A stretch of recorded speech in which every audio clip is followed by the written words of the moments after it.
مرحبا، كيفكن؟ اليوم قررت زبط اوضتي. مش انه زبط التياب اكتر، هيك قسمن لانه عن جد عم ضيع، ما عم شوفن قدامي. هلا هون حطيت كل شي شتوي، حتى البلوز علقتن كم طويل. في هون جيليات، انا حدا كتير بحب الجيليات مثل امي، وفي كتير قصص. هلا هودي كلهم زارا وبرشكا وستراديفاريوس وبولمبير، وهود الأخبار كلهم موديل 2017 2018. بعدها ما عدت جبت شي أبدا. هلأ فوق حطيت كل شي كمان باجز، يعني شنط تشوفن قدامي. وفي قصص لأنه ما بلبسها، يعني كمان قصص مثلا صوف وهيك. وهود الجاكيتات هلأ مستحيل اقدر جيبن. هيدي من عند بولمبير، ما كنت حبها، ما بحبهم. هلا في قصص يعني معلقتهم بس ما بلبسهم. هيدي من عند تالي. عندي كتير كتير كتير قصص بس ما بلبسها. عطول البنت بتقول انه ما عندي تياب البسهم، وانا هودي بهموني لان بدفوا، وانا البرد بتعرفوا عدوي. وهيدي كمان لما علمت اول معاش قبضته جبت فيه هيدا الدلماسيان، اكيد معه الزنار. كانت امي تقلي بلا زنار ما بتدفي. وهلا هودي كمان كعوبة جبتن لبستن مرة ما عدت لبستن. وهون كلسات كمان، يعني قصص كمان اهترت لانه ما عدت جبت تياب، ما عدت جبت شوز ولا شي. يعني هودي كلهم كولكشن قديمة. كمان جيليات امي هي وصغيرة. هيدي كمان امي جبت لي اياها، طلعت فيها على القصر الجمهوري بال2011 لما دخت كتير كتير كتير، يعني بلشت افقد توازني. في هيدي المنشفة اشتريتها بمعرض، مدروز علي أول حرف، مدروز عليها يعني أول حرف اسمي آر. وجبت له كمان وحدة لبيي. على فكرة على طول بيسوولي أوضتي برجع بخربطها. أنا كتير عن جد مكفشلة، لأنه عشت من دون توازن. بعدين صار معي كتير قصص وهيك، وما إلي خلق.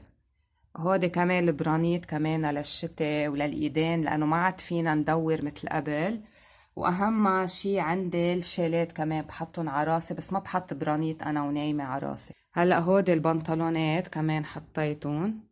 وفي هودي الزنانير كمان، حرام خيي من شي سنة كمان زبط لي اياها، رجعت خربطت. هون كمان كلونات وهيك. هلا هون حطيت كل شي جاكيتات وماطويات كبابيت وهيك للشتاء. وهيدي اخدتها من عند امي، طويلة ها، بلبسها عن جد بتدفي يعني الجوانب وهيك، لانه انا البرد كتير بيأذيني من كتير نواحي.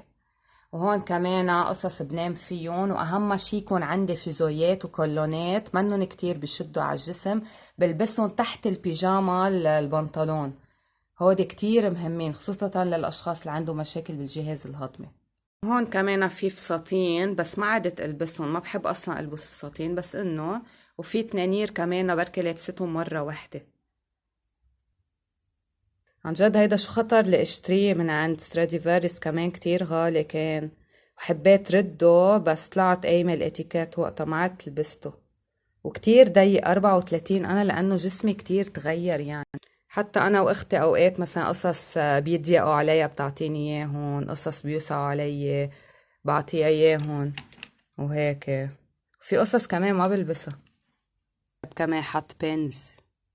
كنت كتير حب الصرعات والاكسسوارز، بس هلا كتير تغيرت، خلص صرت حدا بيصلي. وهودي جيليات كمان وهاي من عند اكسجين، بس بركي مرة مرتين خرج عزا وهيك.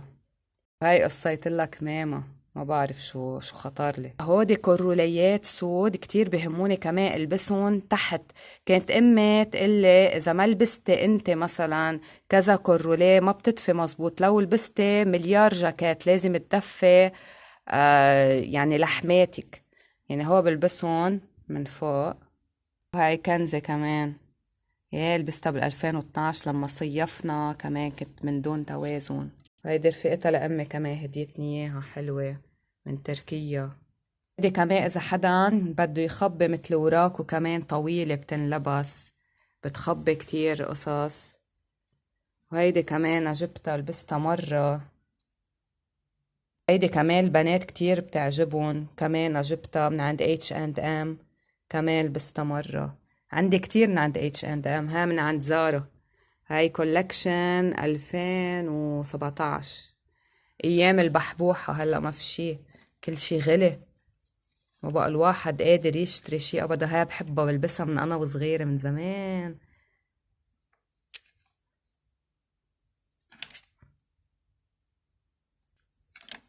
يلا، وهودي كمان بجيبهم بلبسهم مرة برجع بضبهم. مين مثلي كمان، ومنقول ما عنا تياب، كلهم قدما هن ذاتهم كتر خير الله. اصلا الانسان منه مخلد على الارض وبيروح. يلا باي.